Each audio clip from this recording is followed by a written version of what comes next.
Hi guys, this is Zhenya from Spirit Sex Lab, and today I want to talk a little bit about the voices that we have in our heads. So at any given point in time, we have quite a few thoughts running around in our heads, and how do we determine which of these thoughts are truthful and aligned with our best intentions, and which of them are just simply not correct? So one voice that I could catch right now could be, oh my God, Zhenya, I don't like the way you look in this video and you have aged and you just look horrible, right? Another voice I could maybe catch in my head would be, yeah, but I feel so full of essence. I feel just so aligned with what I love doing. And I just feel beautiful in this body. The sensations it gives me are wonderful. Another voice could tell me, that person the other day, he really hurt me. Oh my God, how could he do it, right? So right now, we're looking at three completely different voices. And if I were to believe all three of them, I would go completely insane, right? So let's identify them one by one. The very first voice was called super ego, which is an internalized parental voice. And basically that's the voice that I've blogged about before. I can put a link underneath this video to my Spirit Sex Lab blog on super ego. And basically that voice is not helpful at all. It's an internalized parental voice that is going to judge and criticize us and basically tell us everything that's wrong with us. And you should not believe in this voice.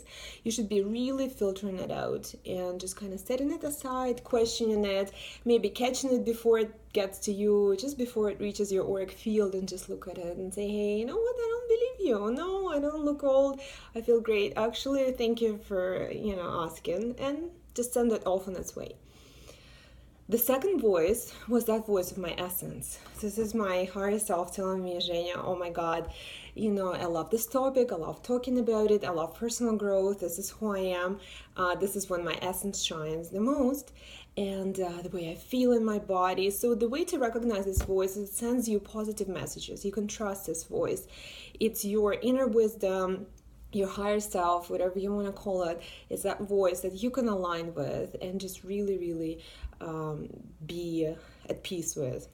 And the third voice that we just heard was the voice of a wounded child, right? So let's say somebody supposedly has hurt me a few days ago, right? But what usually happens is that there's a wounding that gets triggered, right? And we tend to overreact to certain things because we react to a situation as though as we were still children. So let's say there's a 5-year-old who lives in me still and who really wants a lot of love, and she encounters this situation that really resembles what happened to her in her childhood when her parents left her alone and she was just very distraught, right? So what do I do with that voice? Do I just hit that person over the head and say, oh my God, you destroyed my life, I hate you, and act as a 5-year-old would? Or would we try to kind of just come down and breathe and notice that voice and say, oh my goodness, this is my wounded child. She must be hurting. I'm so sorry, honey. For one reason or the other, you felt like you were lonely when you were 5 at this particular instance, and now you're transferring that onto this new experience, right? So at that point, I would just kind of get quiet. I would contemplate on what's going on with me, and then the next day I may address it. I may say, hey, to that person, I may say, listen, the thing that you said, it really triggered me.